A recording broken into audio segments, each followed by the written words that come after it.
కాకినాడ నగరాన్ని పరిశుభ్రమైన ఆరోగ్యవంతమైన నగరంగా తీర్చిదిద్దేందుకు ప్రజలు సహకరించాలని నగరపాలక సంస్థ ఇన్ఛార్జ్ కమిషనర్ కెటి సుధాకర్ పిలుపునిచ్చారు.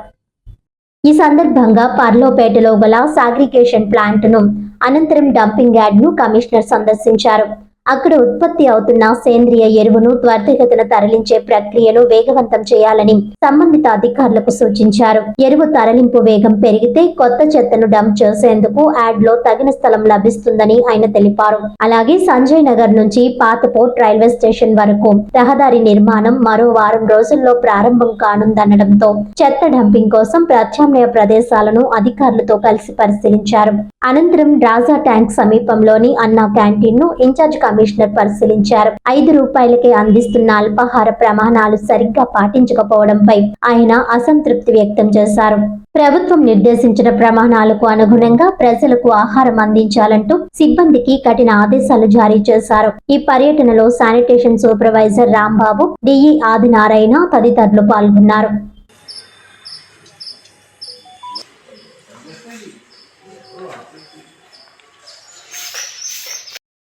మన కాకినాడ సిటీ ద్వారా కాకినాడ కార్పొరేషన్ ద్వారా నిర్వహించబడుతున్నటువంటి ఘన వ్యర్థాల దీని మీద ఇక్కడ మనం ఇన్స్పెక్ట్ చేయడం జరిగింది.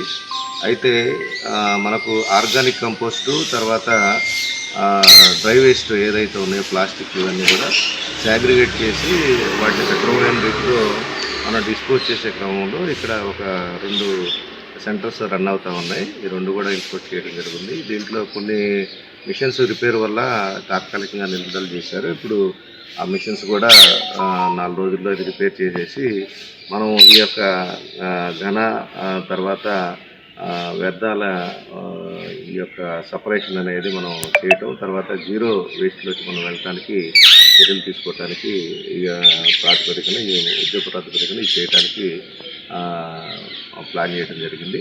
ముఖ్యంగా ఇప్పుడు చూసినట్లయితే ఇప్పుడు మన సిటీలో తడి చెత్త పొడి చెత్త వేరువేరుగా ఇవ్వమని చెప్పేసి కోరటం జరుగుతుంది. అయితే ప్రీవియస్గా మన సిటీ ప్రజలకు ఇది అలవాటే కానీ ఈ మధ్య అలవాటు తప్పింది. కాబట్టి దయచేసి కాకినాడ సిటీ ప్రజలను కోరేది ఏంటంటే మీ దగ్గర ఉన్నటువంటి ఈ చెత్తని 2 విధాలుగా తడి చెత్త పొడి చెత్తగా వేరు చేసి మన వెహికల్స్ కనుక ఇచ్చినట్లయితే మనము ఈ తడి చెత్త పొడి చెత్తను సపరేట్గా మనం జీరో వేస్ట్ కింద ట్రీట్మెంట్ చేయడానికి చర్యలు తీసుకోవడం జరుగుతుందని మీడియా పరిశ్రమ తెలియజేస్తున్నాము. దయచేసి ఎందుకంటే ఇది మన నేషనల్ గ్రీన్ ట్రిబ్యునల్ వారి ఆదేశాల మేరకు మనం ఎక్కడ కూడా ఆ చెత్తను సరైన రీతిలో పరిష్కరించాలి, జీరో వేస్ట్ అనేది మనం చూపించాలి. కాబట్టి దాని విషయంలో సిటీ ప్రజలందరూ కూడా సహకరించవలసిందిగా కోరుతున్నాం.